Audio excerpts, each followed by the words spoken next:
Hello, everyone. Welcome to FDH Lounge mini episode 1910. You have with you here today FDH Lounge dignitaries Rick Morris and Ben Chu. And much of the time that we have Ben on the show, it's to talk basketball. He's our chief hoops analyst. But ever since 2020, I think the early days of the pandemic, we've also had a running mini series going on the show here, looking at the business of the streaming industry. Ben and I are big nerds about the business of the streaming industry, and an earthquake hit this week when it was surprising to me on the timetable of it that it unfolded so quickly, but we now go the other way. It will not be Netflix that will be acquiring Warner Media. It will be Paramount. Warner Media, that was a thing where when they communicated the better deal was Paramount, Netflix got out of it right quick, and then it kind of snapped back the other way. So we're going to look at a few other headlines as well, but this is the monster headline out of the bunch here, one of the biggest developments in the streaming industry. And we'll talk about some of the other non-streaming ramifications of it because there's a bunch of them. But this is a thing where, again, I've been complaining for a period of time as somebody who has been more so a short-term subscriber to Paramount Plus. Like, it doesn't really have very much. Right now, I find myself using it primarily for old Hawaii 5-0, and I don't mean from the 2010s. I mean from the original. Once I got through Mayor of Kingstown season 4. But boy, oh boy, oh boy, you put it together with HBO Max, and that is going to make a big difference. And Ben Chu, I know that's a thing we're talking to you. We've talked about this, that like HBO Max, a tremendous back catalog, but I know your critique a lot of times has been, what's the pace of new must-see stuff going up in there? Well, obviously there's Industry, which we are recording this just on the verge here of the Industry season 4 finale. But outside of that, your point is very well taken, that they kind of, at this point in time, kind of stretch out, space out these things. But you put the two of these entities together, and that is going to be one of the must-have apps out there. And I think the pricing is probably going to reflect that. And I think the real question ultimately, Rick, is going to be is how Paramount decides this merger is going to work and how they're going to put it together, because that was one of the big questions with Netflix overall. There was initial thought by Ted Sarandos, they wanted to keep them separate. But I have a feeling if I'm Paramount, why in the world would we keep them separate? Why don't we just combine the two and have a higher cost for the customer? So it's not really surprising. I don't think must-have is the right word right now, because we are talking about two of the smaller streaming services at this period of time here. Well, I mean, the HBO Max catalog is substantial. No, but what I'm saying, I'm just talking in terms of just pure subscriber numbers. Right? Oh, sure. Yeah, but I'm just, you put them together, and I think that it's really going to exponentially, increase the attractiveness of it. And that's a thing where when you look at it and putting it all under the Paramount Plus banner makes sense, because for as much as we goofed on this at the show at the time, going from HBO Max to HBO Max again, I mean, nothing is sacred there. It's not like this brand is held up over a long period of time. I mean, are we even a year since it last became HBO Max? So I think it's putting it all under the Paramount Plus banner makes sense. But as far as the way that things have been described recently on Twitter here, just to use some of the terminology. So this got to a situation with Larry Ellison where I guess you could say that he was bid maxing at this point in time here, bid mocking, maybe a little bit of gesture maxing as far as the presentation of it, causing the cortisol to spike for Ted Sarandos. So, and with that, I give you the Steve Buscemi greetings, fellow kids, for using that terminology, Ben. Right. And again, too, like, this is we know Ted Sarandos, Netflix's CEO. We know his style. He likes to make deals, but he also likes to make deals in favor of Netflix. And we've seen so far a lot of the stuff they've acquired in recent memory, including WWE Raw, the Christmas Day NFL games, the Major League Baseball opener. Like, it's very focused in on, if it works for us and we can get at a fair price, we like it. But it's very clear that at the end of the day, it just was not going to be it. And I think one of the big questions that's going to come from this is that I know, especially within the financial markets, like, we saw, Netflix shoot up stock price after this relatively quick. I think it went up by like 8% over the last 48 hours or 72 hours during that period of time. And it's going to be interesting to see how Paramount integrates HBO, whatever the true plan is. And remember, I think we all tend to forget in the Netflix deal, it was mainly just for HBO. But we're Yes. also including all the cable channels, we're including CNN, we're including, a lot of the stuff from like Oxygen, stuff like that too. So it's going to be a really sort of interesting scenario because, again, like I said, I think it's going to be a streamer to watch. It's obviously, if we combine both of them, it's going to catapult them up at least past Peacock at this period of time. Sure. So they're going to at least have a subscriber base of roughly over 100 million people at that point. So it's going to be a very interesting. But in all honesty, Rick, I think this is more for the IP more than anything else because HBO Max as a subscription service was still pretty much on the lower tier at that point, Yes. like not on the top tier, which obviously includes like Netflix and Amazon Prime. But at this point, I think it's a good acquisition. Obviously, I think the movie studio stuff from like just the IP of like Harry Potter and stuff, just all the Warner IP that they have that kind of under the David Zaslav regime hasn't really been used that much. Mm-hmm. Paramount will have the opportunity to acquire. And again, this is also more for in terms of if I had to say HBO Max is more of a throw-in this deal. This is much more focused in on the movie studios and a lot of the IP that's coming from Warner Brothers over. It is. Again, you look at some of the programming that is on some of the cable channels here, and I know it's been reported on this week that there would have to be a bit of renegotiation to be able to move some of the properties here. But I mean, you have to believe on a common sense basis that all the parties are going to agree to this. You have the capacity now under this new system that they're going to have all under the Paramount banner. That this could be for the first time since 1993. You could be seeing MLB back on CBS. You have to think that that's the case because you're going to have the entirety of Turner Sports now being subsumed by CBS Sports. So it's going to make sense to move at least some of that onto there. The NHL as well. Stanley Cup Finals possibly in rotating years on CBS. You're going to draw a much better number than what you would draw on TNT. No question about that. So you'd have to renegotiate that to make it happen.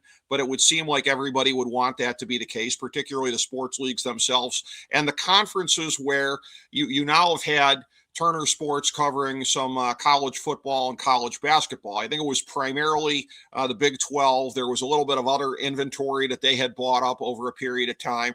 And they'd gotten almost sort of the pity thing from ESPN for the college football playoff of the two games going up against the NFL, the first weekend worth of games here. All of a sudden, those are things where you now have an entity that is very powerful in its own right. And oh, by the way, between the mothership of CBS and what will now be all the different cable channels here, they'll control all of March Madness for the remainder of that deal. And I know that deal only goes, I think, another couple of years, but they're going to believe it's 2029, if I'm not mistaken. I think so. Yeah, they're going to be very, very well poised to hang on to it. And I had a joke here that I was going to use as the example, the North Coast zone, Allie LaForce here, but I come to find out that that's dated and Kevin Harlan. But the person that's going to benefit the most from this, I will say, is Spiro Ditas, because now he's going to get one less W-2 in the mail, Ben Shu. It'll all be under one banner. They need to make Spiro's life easier. But I mean, one of the big things that we also do have to talk about in this sort of deal, Rick, is that they are also gaining some of the social background from Turner Sports. We talked about House of Highlights and Bleacher Report being very important to the brand overall. So Yep. CBS, I would say, social media wise, has been lacking a little bit in the sports department. I know a lot of people, they have their own accounts, they have a lot of followers, but gaining House of Highlights and gaining some of these brands that you can now put under your own tent pole for sports. Right. And then again, too, we truly do not know what the final finality of what Turner Sports is going to be or anything along those lines. Mm-hmm. But I agree. I think we're going to see a lot of sharing. We're going to see some things get promoted, maybe simulcasted, like we've seen with what NBC did with rebranding a newer NBC Sports Network. Yeah, that's true.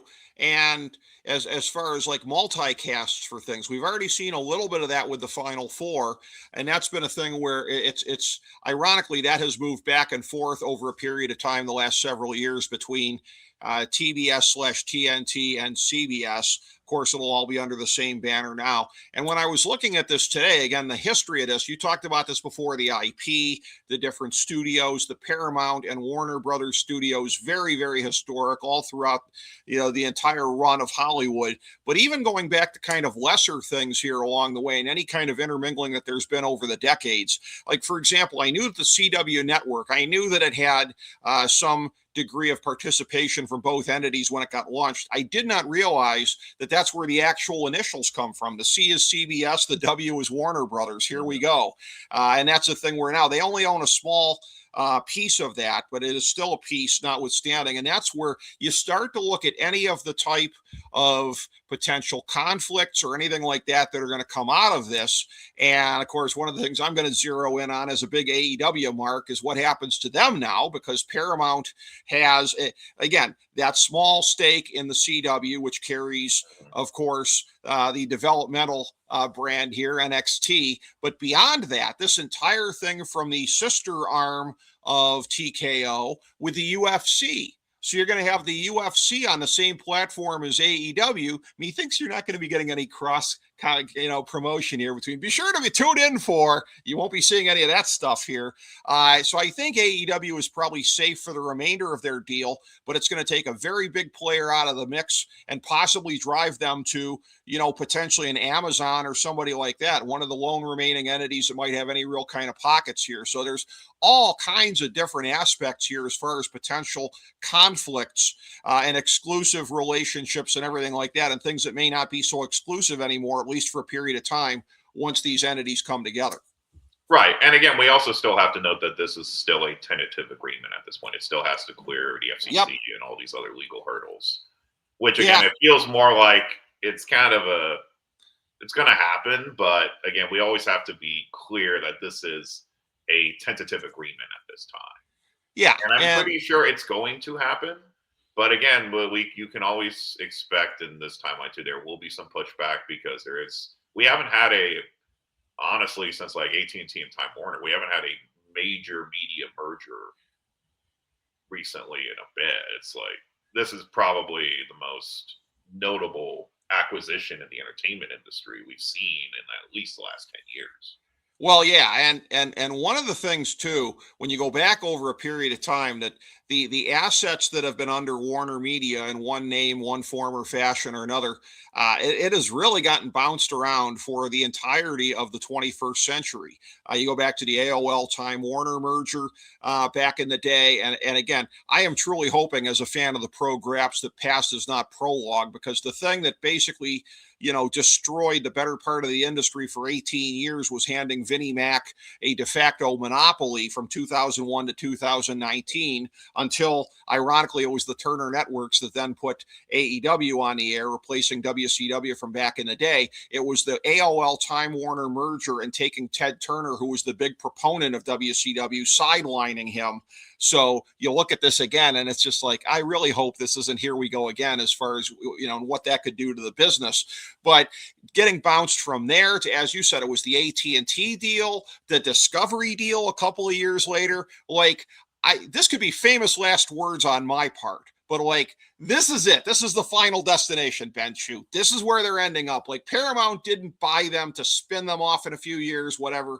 No. Paramount's buying them to get bigger, to swallow them whole and absorb what they have and make them part of their brand going forward. This is where they land after all these false finishes over the years of here, and here. This is it for them. And clear, like I mentioned earlier in this episode, like, it's clear that this was an IP play more than anything else. I think so. And that this was the big thing. Like, everything else in terms of like social, in terms of TV networks, like, this is clear that David Ellison clearly was analyzing this and realized that this is a great opportunity to acquire more assets to be under the Paramount banner. Because right now, if we're going to be totally honest, at the end of the day, we're probably pushing towards a scenario of maybe having like 3 to 4 major streaming services at the end of the day. We knew this was going to come at some point, because you can only have a bifurcation of of top streaming services for so long. Yeah. This is part of the culling here. It's probably going to be HBO Max falling by the wayside.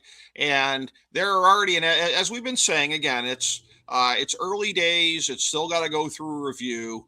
The fact that the Justice Department is going to be 1,000,000% inclined to wave it through, that's not necessarily the only part of this thing. Some states may have a role in this. California. Also, there will be discussions of monopolistic tendencies as well. That usually comes up in mergers and acquisitions of this nature. And it would not shock me either, Rick, that we could see a scenario at some point where the deal that is currently placed in front of us looks a little bit different, or maybe they find some sort of, to appease some of the other government entities. Maybe they like spin off the TV channels. Maybe they just move some stuff around. Maybe it's just essentially the movie studios and the IP. We'll see. There's still a lot of, this is the tentative deal is done right now. The real question is this going to be what we saw? Because the only thing I can even really equate this out to would be like Microsoft during those antitrust lawsuits, during that antitrust case, excuse me. And it is this is probably one of the more bigger, like in terms of just media within just within the entertainment landscape in the last 10 years. And it's going to be really interesting to see what comes of it. But I feel like there's a lot of winners here. Even Netflix is a winner in here because essentially they got $3 billion for just, backdoor talking to David Zaslav. So,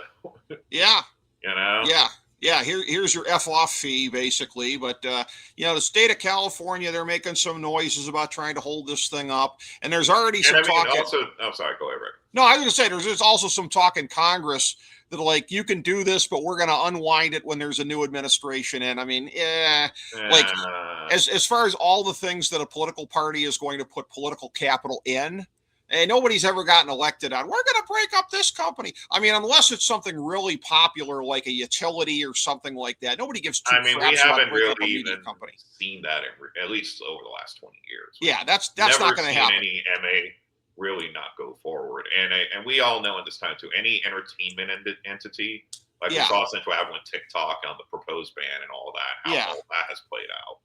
We've all seen that entertainment companies usually get their stuff pushed through.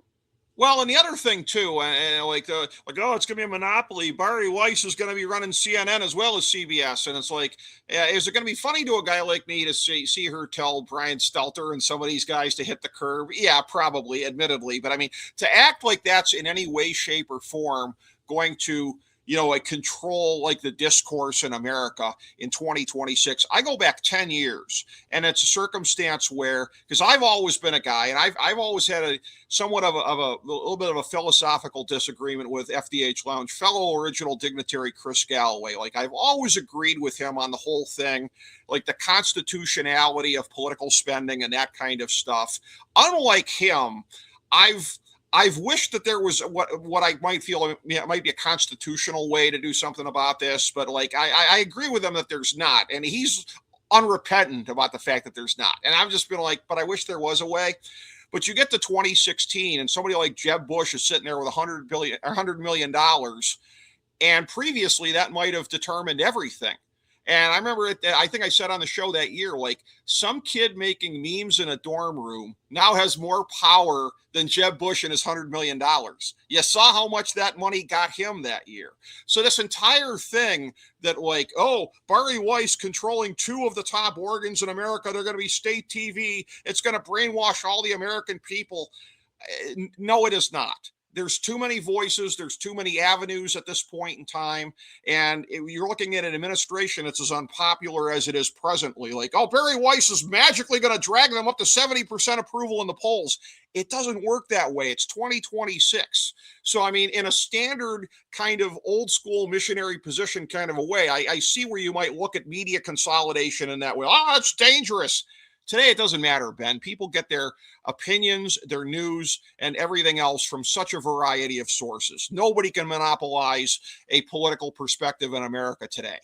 I think the only real concern at this point, if we're being honest, is it's more in terms of the merger, depending on how everything plays out. I think the bigger question is going to be the layoffs that are going to come from it. Obviously, that's going to be a thing that's probably going to get discussed Yep. during the acquisition and those meetings that they'll have to have with the FCC, and just because again, like anytime you have a huge consolidation, you're going to have overlap.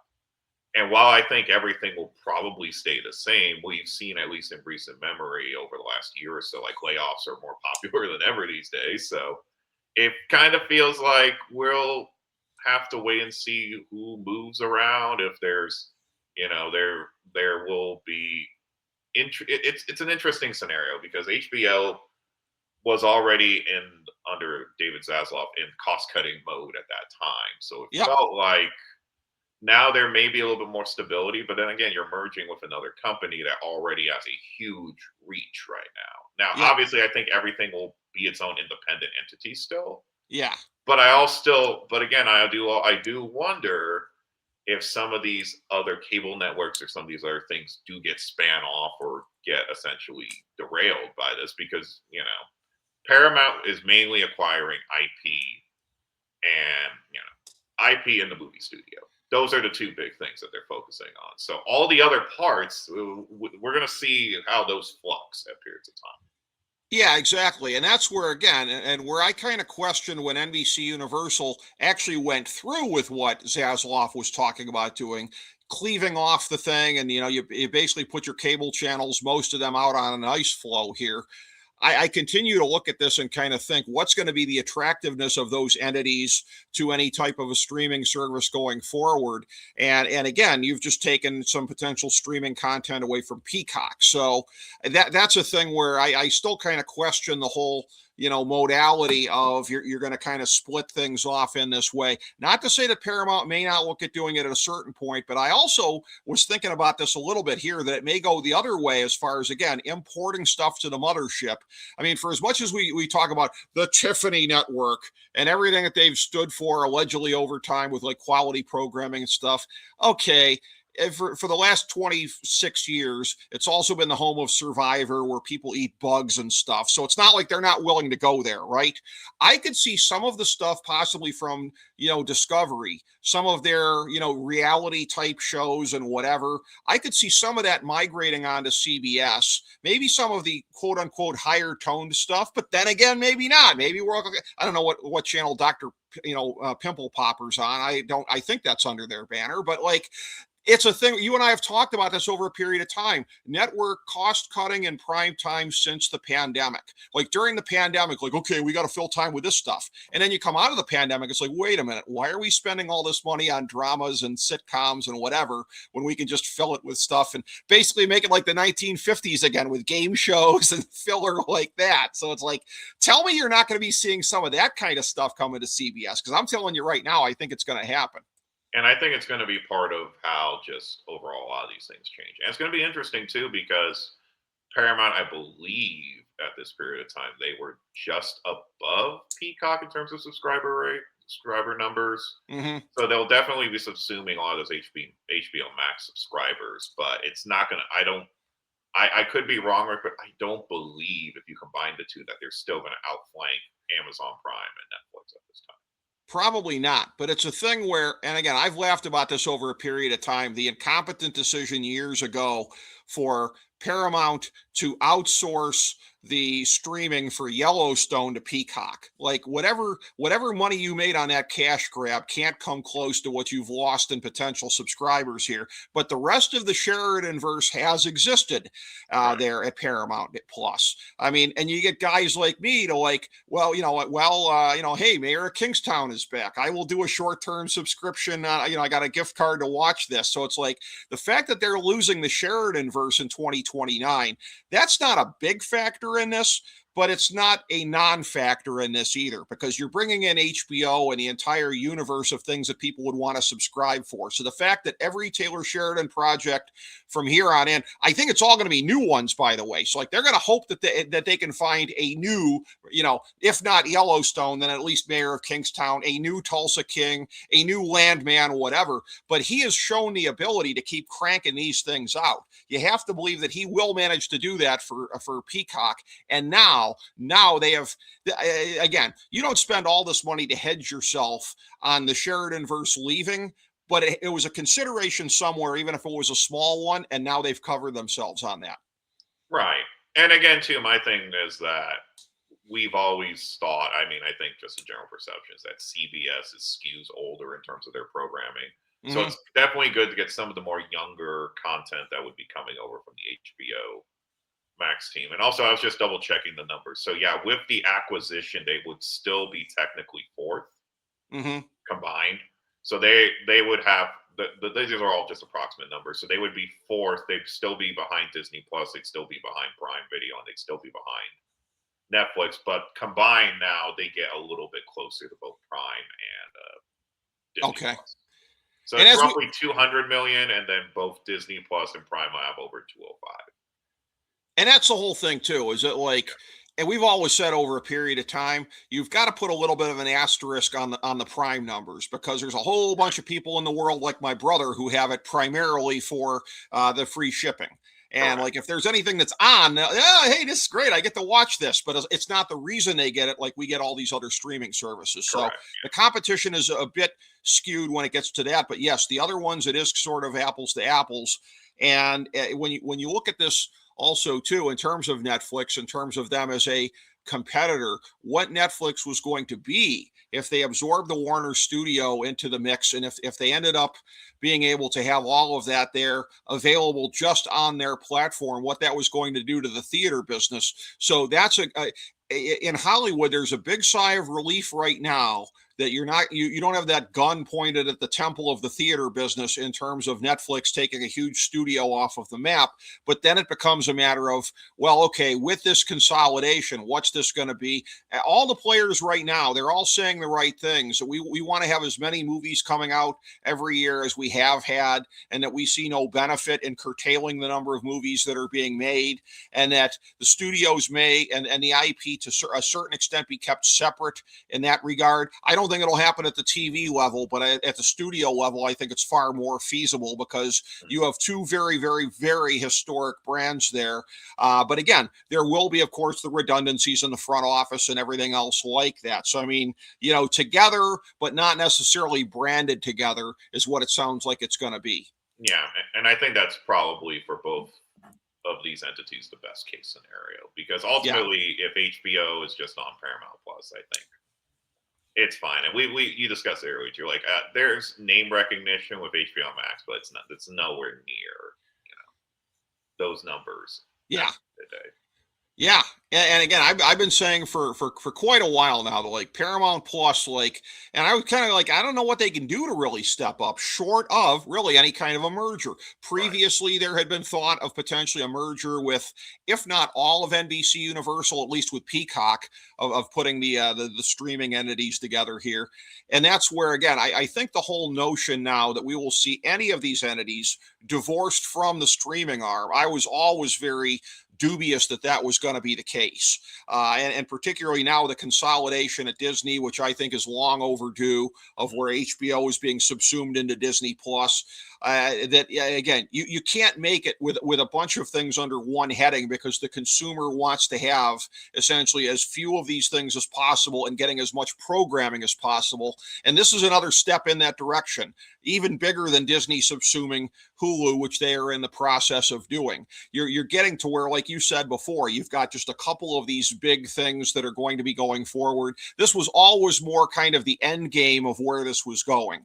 So the notion that, again, any of these, like, maybe the streaming services of these things will merge. No, from here on in, I think it's a thing of like dog eat dog, and you are out to take out not only your competitors in the TV biz, but in the streaming biz. You will never be anything more than a bundle partner with somebody, if that. Correct. If the bundling even kind of keeps going to the degree that it does. And you look at that and you look at some of the ramifications out of this. And like I said before, for the thing like Versant, what ends up happening with them, like, I continue to predict that those channels are probably going to get bought up by somebody. And it's probably not going to be for a whole heck of a lot of money, but they're out there, like, they're gonna I think have a hard time finding a streaming partner to license with, essentially, with their content. And again, some of these entities are going to be looking for, some of the streamers are going to be looking for more content for it. So that's my guess, is that it ends up where they end up getting absorbed by somebody, because there's this notion of sort of being an independent in this market, and we're just going to do this, and we're just going to kind of exist this way. And you saw it a little bit. I was surprised with the Olympics at how much programming was still on the former NBC Universal channels like USA, CNBC, etc. We're still in that weird kind of in between spot with that there, but like what these ones end up doing as they go forward, and it's funny too to me, like, you know, in my extreme youth, like remembering there being a thing of like USA Sports, like that's actually coming back now. That's actually being a thing now that they're not going to be under the NBC banner anymore. But yeah, it's going to be a thing of where everybody is just going to be trying to be as a part of as big of an entity to partner with as humanly possible, I think.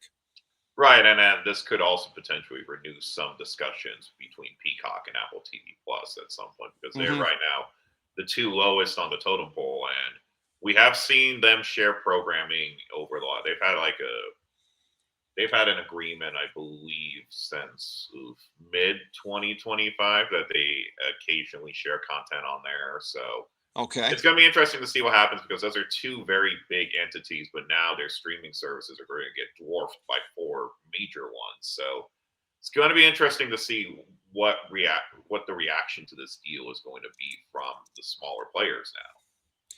Yeah, and it's crazy to consider anything with the pockets of Apple TV as being a smaller player, but you know, they legitimately are. And as much as, again, you and I have talked about this extensively on the show, that they have had some of the finest dramas in the recent history of TV, whether it be Severance, or you know, whether it be, you know, the morning show, some of the other things that they've had, that it's going to be very, very difficult, you know, going forward to kind of stay at that level. They've basically sort of, by having some of the great programming that they have and still being at that level and starting to spend for some sports projects here. But again, F1, how much is that going to bring in terms of F1? How much has the MLS done? I mean, I think that would kind of serve as a good guide for what's going to happen from here. Like them and NBC joining forces in any kind of fashion here, it would be very interesting. And that's where, again, a lot of times it's sort of like the egos in the room and everything like that. NBC might have to accommodate themselves to the egos over at Apple. But boy, if they pooled their resources, and I don't think we're necessarily looking at any type of acquisition of NBC Universal by Apple, but any kind of high-powered kind of you know, collaboration between them, that might lead to a sharing of the streaming services or a blurring or anything else like that. And the ability for Apple to take some of these things here and maybe get some money from NBC to put maybe a little bit of the F1 stuff on NBC, make some money that way, potentially by leasing out some of these things here. So as much as I said before that, you know, you may not be as much of a thing with collaborating between entities here, when you're talking about the two lowest ones here among the big ones here, the lowest of the big, that's where it might get a little bit different. That's where maybe pooling their resources, coming together and seeing what they can do collaboratively, you know, it would be more so in their interest than it would be any of the folks ahead of them on the pecking order to join up in any form or fashion. They have no incentive to do so. But those two, yeah, you might be onto something there, Ben. Yeah, we'll see what ends up happening there. But when it was like the market of 7 of the major players, it was okay. It was acceptable to be a smaller streamer. Now I do wonder, with now we have 4 big ones, and then now we have like Apple TV and Peacock being the lower on the totem pole. It would make some logical sense for them to put together some form of agreement in the future. Just not essentially just ending, not like subsuming each other, but essentially just doing the best they can. Yeah. To continue to share content and share subscribers, essentially. Yeah, there might be a lot that they could do together there that might collectively, between their you know, resources and everything that they have, catapult them up into that conversation with the bigger boys. That really would be interesting. I'm glad you mentioned that. That'll be a real clip and save for us to take a look at. And as far as it goes with NBC and Peacock, we're going to take a look at some of the other headlines happening in the biz right now too. And again, this is worth noting just because, again, there is a streaming element to this as far as this occurring on Peacock. But one of the things that you had flagged for me was with NBC Sports and Peacock occurring, of course, on the mothership on NBC on Tuesday. This whole big kind of throwback that they're going to be doing with NBC Sports, and a throwback to 85, 86 of where I think they're going to be using some of the graphics packages. And ultimately, the irony is that I think NBC, or maybe it was 95, 96. Yeah. I was going to say they didn't have the NBA in 85, 86, which, by the way, yes. The CBS, the one thing that makes me sad, we came this close. If Zaslav had hung on to the NBA, what I said before about the NHL and MLB at least making some cameos on CBS, we could have been this close to that epic CBS Sports NBA music from the 80s playing for NBA games again. We're not going to have that. But from 95, 96, what NBC was doing with the coverage, and you're bringing back in, as well as Bob Costas, Mike Fratello, I think Doug Collins, and a bunch of others. Even Hannah Storm is going to be back on this, making a guest appearance from ESPN. So this is something where, again, the ability to have this on the streamer as well, that'll be something of great interest to any of the cord cutters out there. But that's another big sort of ripple in the media landscape that NBC has been very, very effective in. I think Bob Costas was like, I don't know if you call it nostalgia or what, but leveraging the memories of when the NBA was on NBC previously. They've done that a lot this season, and it seems to have gone over very well. Yeah, and I think, just overall for them, we all kind of saw this coming when they essentially signed Sunday Night Baseball and brought Costas back. At some point, we all knew that these moments, and again, we're in this weird sort of timeline now where everything old is new again, and it doesn't feel like it's been 30 years since the glory days of the NBA on NBC, but it's been 30 years. So there's a lot of people out there that enjoyed that time, and now they're going to have an entire thing. And it would not shock me to see a lot more of these sort of style of events happen, because we saw it last year with CBS with the NFL Today doing I believe it was their 35th anniversary, I believe. I think so. Or 45th. I can't remember the exact number. But having that throwback show with Brent Musburger and everyone dressed in the 70s regalia. So it's a very, I believe it was 50 years. Yes, 50 years, NFL Today, yes. NFL Today, yeah. So we saw what that is. We'll see what NBC decides to do with it, but they've been leaning pretty much very heavily into nostalgia, very heavily into, at least with their NBA coverage, and I think we'll start to see this with their baseball coverage too, very leaning into the pageantry. I think they took at least based off of a lot of the stuff that we've seen, both Amazon Prime and them took a lot of notes from what a lot of people were criticizing ESPN and Turner for the last couple of years in terms of just being too much, like losing some of the luster of the league in terms of the pageantry and the starting lineups and all those other things that kind of were forgotten in that period of time. But I think also too for Peacock, just overall, is that if we're talking also back to the Paramount acquisition, it's going to be a very interesting thing to see in terms of what sports rights they might go after now. Because obviously right now, Paramount, I would assume, pretty much tapped out at this time. So I know the Elsons still have Boku Bucks, but at the end of the day, I do wonder if some of these rights deals are going to come up relatively soon if someone decides to go after them potentially. Whether it's an ESPN, whether it's a NBC, whether it's Apple TV, it's going to be very interesting to see how all these little smaller entities deal with that acquisition.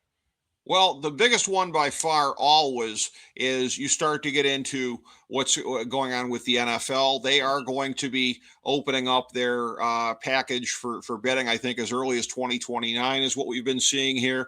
So they're going to do the opt-out and try and claw back more cash, as they always do.